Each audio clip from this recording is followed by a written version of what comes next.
My name is Alfred Kröner. Please mirror this video.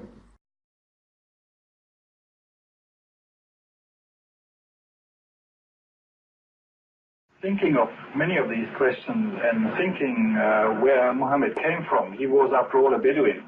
I think it is almost impossible that he could have known about things like the common origin of the universe, because scientists have only found out within the last few years, with very complicated and advanced technological methods, that this is the case. Somebody who did not know something about nuclear physics 1400 years ago could not, I think, be in a position to find out from his own mind, for instance, that the earth and the heavens had the same origin, or many other of the questions that we have discussed here. The time now is 18:25 and 9 seconds now.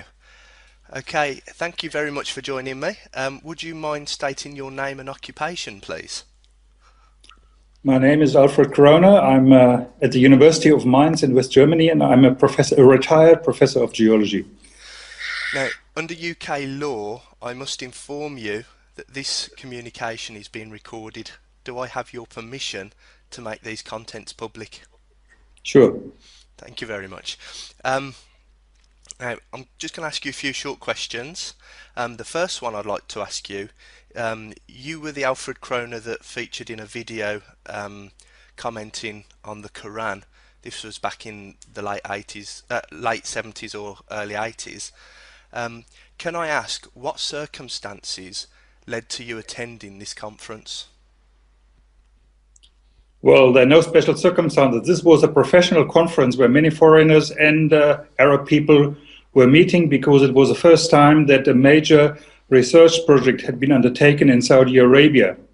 And the University of Jeddah, that means King Abdulaziz's University, actually conducted this conference because many of the lecturers and senior students of that university had actually graduated from Britain or other Western European countries, and therefore wanted to show off their results.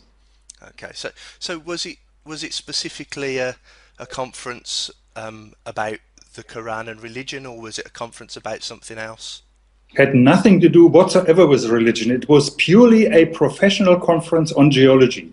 Not a single word was talked about religion or Quran or anything. Okay.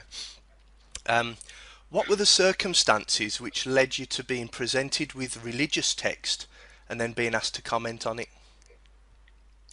Well, during the conference, there was an interview in Saudi TV organized by the then vice president of that particular university.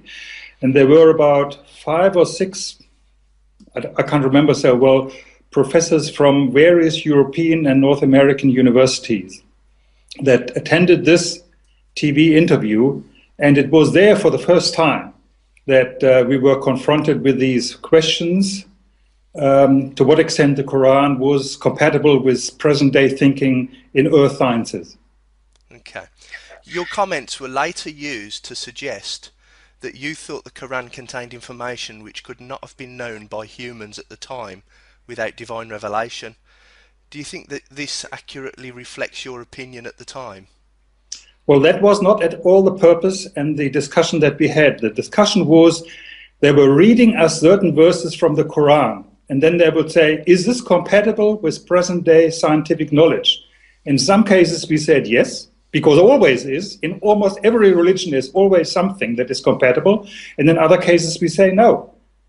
So there was never the question whether there was any divine circumstances or anything in this interview. Did you ever try to have these videos removed from the web? No.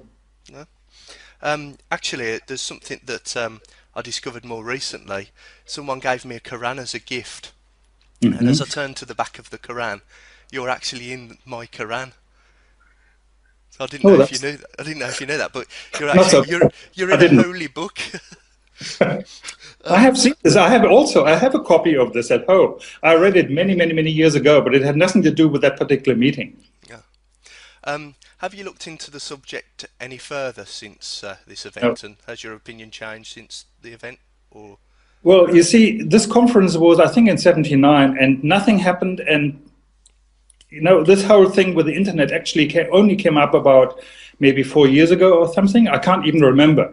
And then somebody sent me a message on the internet, and I replied and said, "Oh, I'm very surprised, but this is not how it was," and so on. And then continuously more messages came. And then I talked to people in my department. We have a geography department where there are two people who are really speaking Arabic, and they're Arabists, as you would call them, and they really know the Arab world extremely well. And I told them about this, and I said, "Look, there's nothing you can do. You just have to live with this, leave it alone, because we can't advise you to do anything.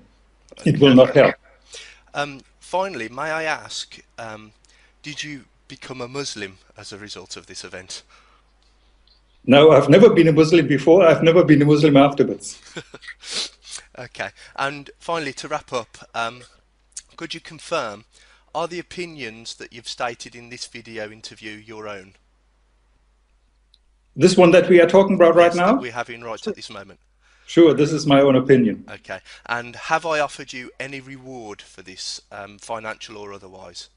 No, not yet. I won't be offering you anything either.